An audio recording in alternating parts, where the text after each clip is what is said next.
Why is cryptocurrency for chumps? Hey, this is Justin Hitt with Sustainable Wealth Secrets. You've heard about cryptocurrency. You've heard about non-fungible transactions, the NFT artwork. And you've probably said these are exciting new things.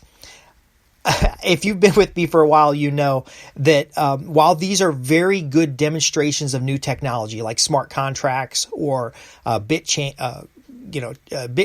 or digital signatures, they are not very good investments for the person who wants to build wealth. And here's why. First off, while everybody's been buying cryptocurrency and Elon Musk did some cryptocurrency stuff, sponsored some coins, you'll very often find that this is really meant as publicity. It's really meant to be out in front of a general audience to tease the public about these new opportunities. Cryptocurrency, there was just Bitcoin, and now suddenly there's like 50 different types of digital coin. How do you know which one's best? Now, I have seen evidence that cryptocurrency is opening the door to a central bank digital currency. It was a great proof of concept. Some countries already have a digital currency, but ultimately there's too many regulations of banning or outlawing the cryptocurrency itself, even though Bitcoin is a state currency in some countries.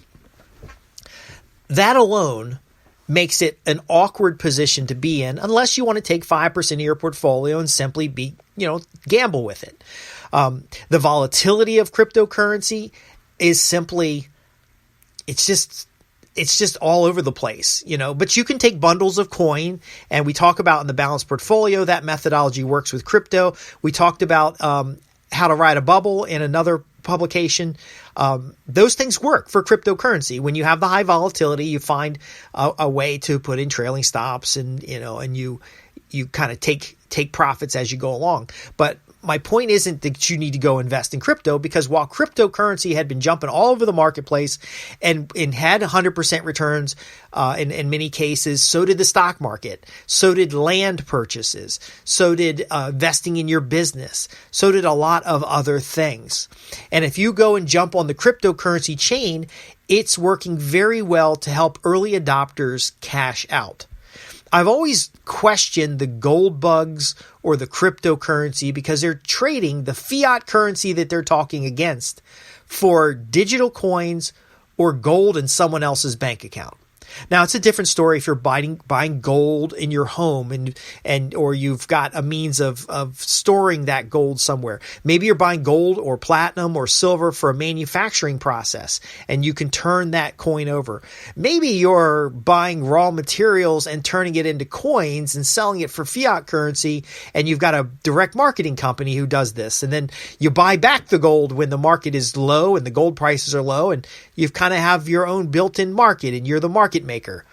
I'm just saying, there's more to life than what is popular, and very often what is popular in the media is that cashing out. NFTs, for example, NFTs is a non-fungible, it's a digital asset, and it's got a key to it, and it's actually a licensing agreement. You don't own the digital asset. You own a license to the digital asset, an exclusive license that you hold, but ultimately, in some cases, it can revert back to the trust or the foundation of the individual who created it. So you could create a non-fungible token, lease it out, put a bunch of publicity around it, and then when someone dies, you just take it back. Now, it's digital, and there's a claim that it only exists in one thing. Basically, they're mirroring physical objects. If you bought a rare painting, only one of those paintings exists, and you can license the painting to a museum. So the museum's going to secure it and store it and protect it, and they're going to pay you a fee because they're going to show it to the public. But ultimately, if the museum decides they don't want to show your thing anymore, there's a contract that allows you to get your rare painting back. Same concept in NFTs, except someone can walk up to an NFT and take a picture of it and make a digital clone of it and use it against your copyright and otherwise make money off of it. So the digital asset also requires electricity to maintain. It also requires a lot of resources to verify. it's good if you make them and sell them, but it's not so good if you're on the receiving end because it has a hype value rather than an actual value. Now, how do I know this stuff? So first off, during the .com, I worked with a lot of venture capitalists.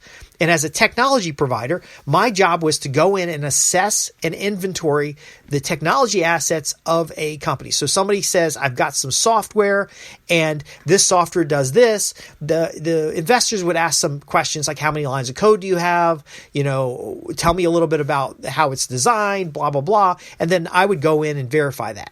So they would say, I have 1 million lines of code. I go in and find 700,000 lines of code. I'd have to provide the investors why there's the difference. They say the code does this. I check it to make sure it does what it says it does and that they're not doing some smoke and mirrors. Because there was a time when it's called vaporware. Somebody would demo a product, which is essentially screenshots.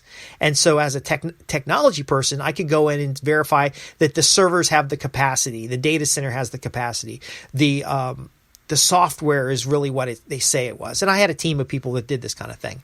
I would also do data center migrations because the venture capitalists would put out a certain amount of money and then they would try to find ways to increase the perceived value of that company because their goal was to flip the company into the public market.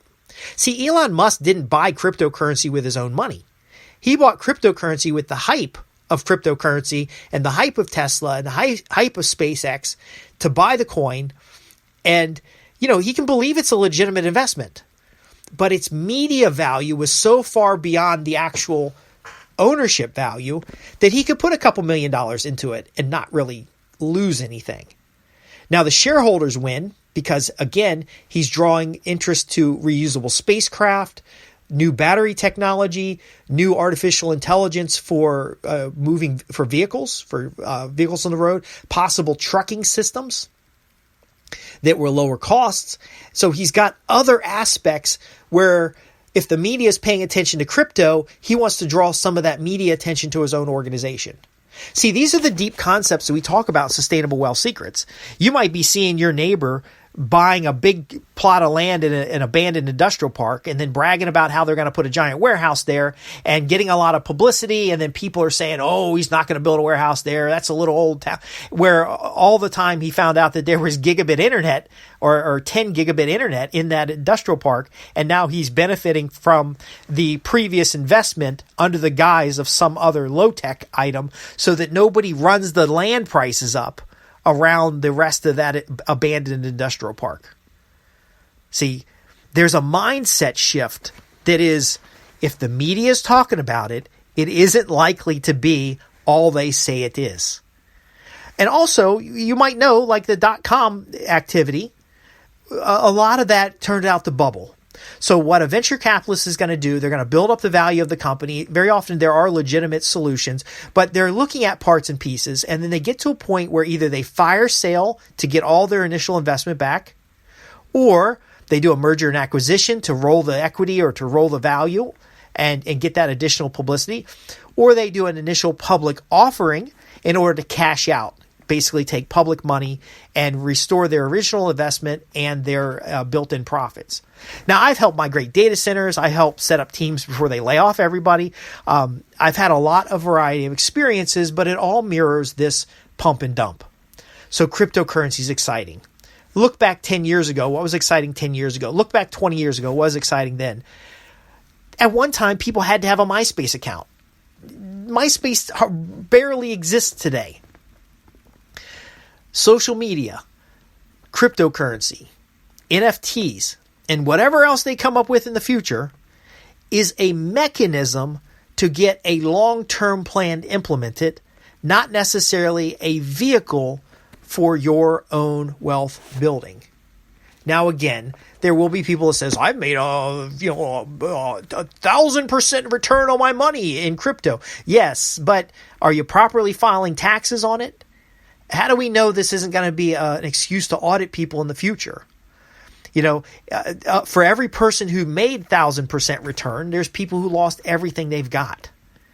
You have to be smart about what's going on. You have to be aware of time perspective. You have to be aware of the cost-benefit analysis and what kind of portfolio you can manage or your team can manage to transform income into net worth. It would be better that whatever you use produces additional cash flow.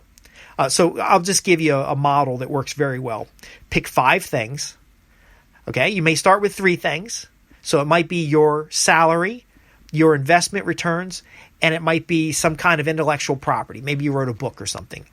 And you take the profit from the 5 things. So the 3 things you've got, one of those is going to profit more than the others. You take a portion of that profit and invest it in the item that you believe has the greatest long-term potential. So half of the returns you get, you put in what definitely produces returns, and half of the other half returns you put into the best object of speculative value. And now you've got probably 2 out of 3 that are doing really well. You work up to 5 items, and then you end up with maybe 3 out of 5 that are doing very well. And then you cut your losses and repeat your winners. You can do that with anything.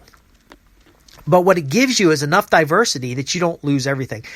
Perhaps the biggest example was a Charlie Munger interview where he talked about never investing more than 1% of your total net worth. So no investment will ever have more than 1% of your total net worth or 1% of your liquidity. In basically what it does for you is it prevents you from spending all your money in one store.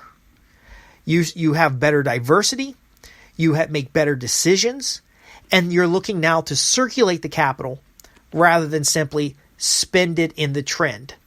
When the media is covering crypto, when the media is covering NFTs, when the media is covering the internet, when the media is covering social media, it's all about the spend.